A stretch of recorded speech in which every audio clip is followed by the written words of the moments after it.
E non c'è solo il coronavirus, gli ospedali continuano a salvare vite anche in ambiti molto complessi che lo diventano ancora di più con queste circostanze eccezionali. Parliamo per esempio della cardiochirurgia. Il professor Gino Gerosa, direttore del centro di cardiochirurgia Vincenzo Gallucci dell'azienda ospedaliera di Padova, ha festeggiato ieri con la sua equipe il trapianto di cuore numero 1000. I nostri complimenti ovviamente assieme a quelli di tutta la comunità veneta. So che sono arrivati anche quelli del governatore Luca Zaia. 1000 trapianti di cuore, insomma è una cifra che nel giorno in cui purtroppo abbiamo superato i 1000 morti per coronavirus diventa significativa per parlare di quanto la sanità può fare e migliorare.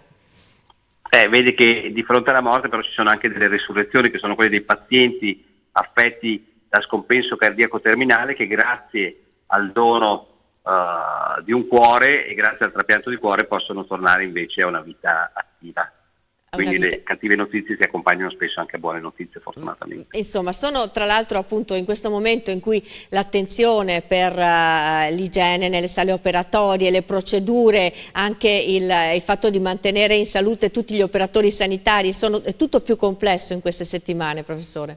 Beh, sicuramente molto complesso perché naturalmente bisogna tutelare in primis i pazienti, ma poi bisogna tutelare anche il personale sanitario, medico, infermieristico, tecnici che levano all'interno delle sale operatorie, perché perdere personale sanitario naturalmente mette poi a repentaglio anche la possibilità di curare i pazienti. Quanti speriamo che la pressione esercitata dal corona si attenui in modo tale che si possano poi riprendere anche le attività elettive, non solamente in urgenza e emergenza, da parte di tutte le chirurgie generali e specialistiche. Senta, dal trapianto numero 1 al trapianto numero 1000 è cambiato il mondo veramente, no? Beh, dal punto di vista squisitamente della tecnica chirurgica direi che è cambiato molto poco, è cambiato il mondo invece per quanto attiene un pochino l'evoluzione della terapia immunosoppressiva che i pazienti devono assumere dopo il trapianto, ma soprattutto la possibilità di proteggere il cuore nelle fasi di arresto e spianto del cuore e trasferimento del cuore nel centro trapianti.